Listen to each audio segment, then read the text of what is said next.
You're listening to Your Words Unleashed podcast with host Dr. Leslie Wong, helping women scholars master their writing habits and publish a book that matters.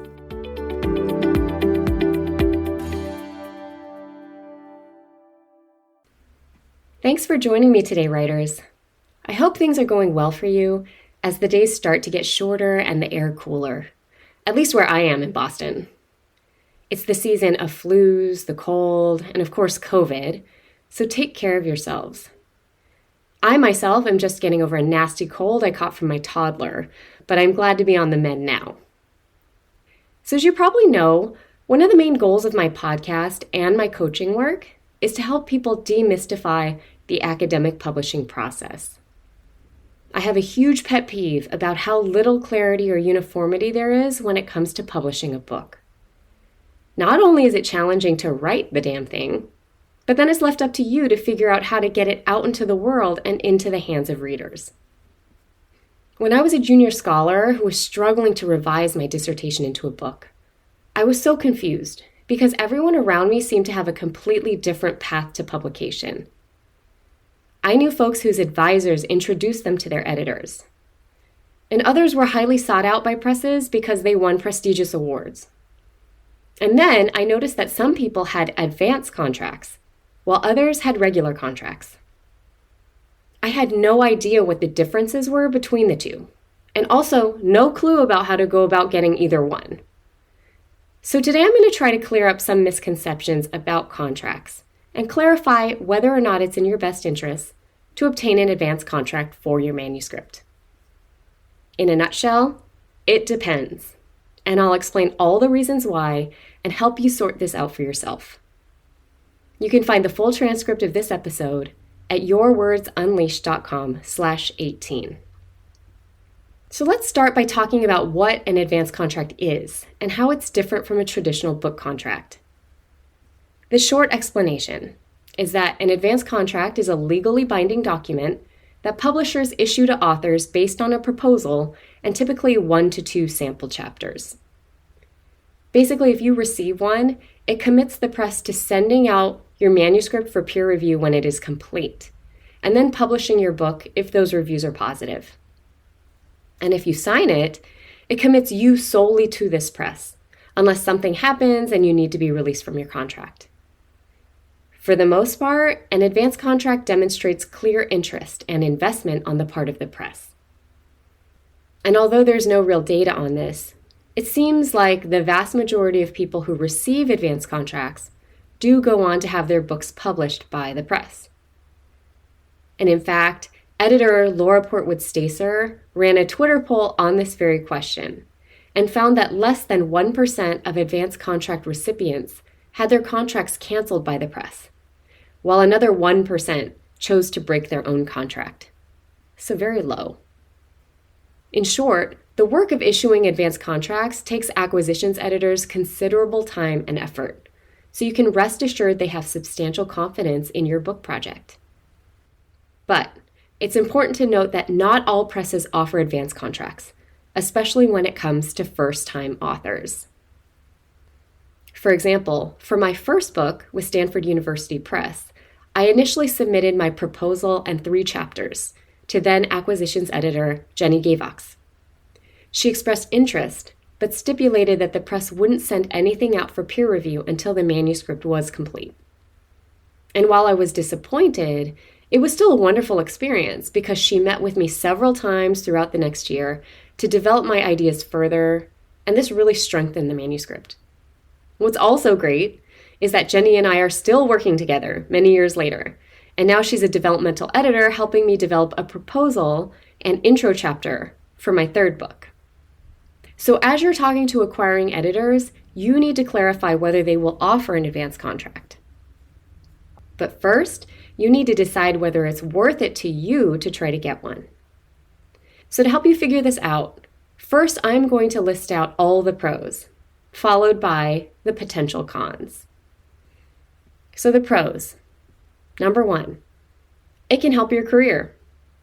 Since it's a legal document, you can write that your book is under contract with a specific press on your CV.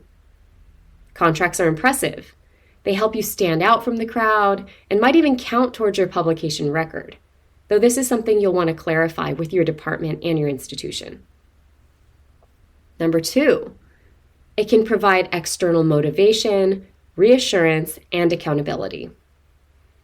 For many first-time authors, receiving an advance contract when they're partway through writing their manuscript is the motivation they need to keep going.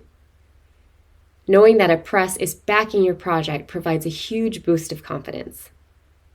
You can also relax, knowing that your book will most likely be published by this particular press, and you won't have to go through the whole courting process again. And you also have an editor who's now committed to working with you, that you can bounce ideas off of, as well as a final deadline that you're working towards. Number 3, you receive feedback at a critical juncture. So I always advise my authors who are trying to secure an advance contract to submit their strongest proposal and at least 2 chapters, one of which is the introduction. These materials should be honed, meaning revised multiple times with feedback provided by several other readers, and give the editor and reviewers an accurate sense of what the overall product will look like at the end. The nice thing about submitting a partial manuscript is that you get some useful feedback from reviewers that you can incorporate as you continue to write your manuscript and expand your ideas. However, I wouldn't expect too much feedback and direction, to be honest, but that's more the nature of book reviews. It's ironic, but reviews of book manuscripts tend to be shorter and less in-depth than what you receive for peer-reviewed articles. A friend of mine once said she thought it was easier to get a book contract from a top-tier press than publish an article in a top-tier journal. And I'd have to agree with her. But you will get an overall sense of how others perceive your work and envision the whole book. So I'm sure this all sounds great. So what are the potential drawbacks? Let me list out a few for you. Number 1, you are bound to the press, but the press is not bound to you. So what does this mean?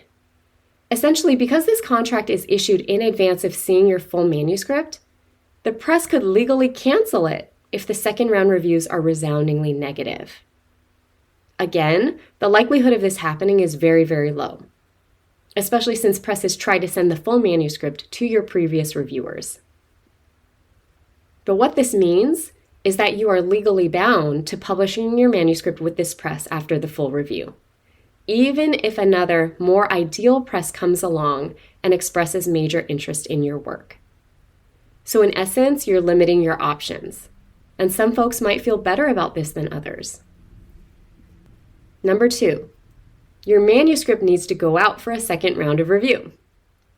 The fact is, you will need to face another, more extensive round of review, and this could be helpful and make the book a lot better. Or, for some folks, it's torture to think about having to go through this process twice. So you should really consider your own threshold for being evaluated. If you're in a more fragile emotional state and know that waiting for months on end for reviews to arrive will do a number on your mental health, it might not be the best idea. And number 3, it might be additional work without major benefit to you. So this really depends on where you are in your career. I work with a lot of folks who are already tenured and therefore in a different position in terms of career stability. They might not be going up for review for years and don't have the same pressure to pad their CVs as postdocs, VAPs, and pre-tenured folks do. Plus, it's important to know that some institutions don't count advanced contracts as part of research productivity. And like everything in academia, unfortunately, things very much depend on the status and ranking of the press. So there's some lower tier presses that are very proactive about seeking out authors, sometimes even reaching out to them before they've even finished writing their dissertations. Therefore, depending on how much the press's status might mean to your career, you may want to wait to submit a full manuscript rather than obtain an advance contract from a lower tier press that you wouldn't otherwise consider. So I know I've listed out a lot of reasons why you might or might not want to pursue an advance contract. But say you've decided to pursue one, but your dream press tells you they will only consider full manuscripts. Is there anything that can be done? I just wanted to share a story from an amazing client of mine that shows that even top-tier presses can bend their own rules when it serves them to do so. So before we started working together, my client, who I will call Jay, met with an acquiring editor at their dream university press. At that point, Jay had a proposal and a few semi-polished chapters.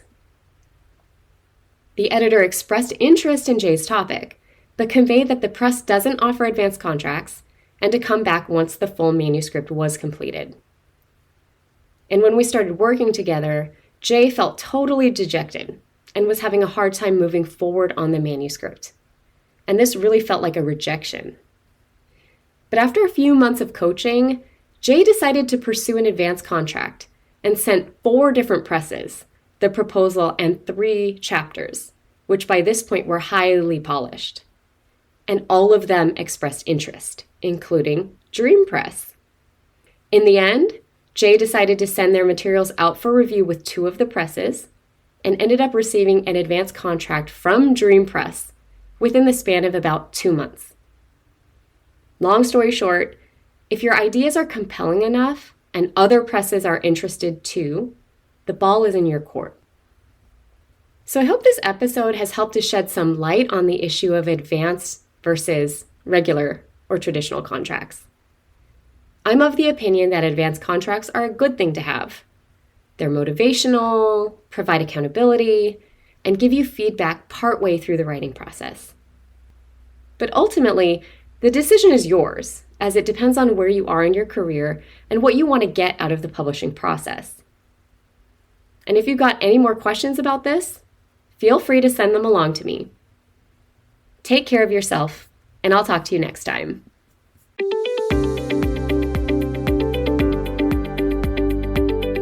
Thanks for tuning in to Your Words Unleashed podcast. If you enjoyed this episode, please share it with other writers or leave a rating and review.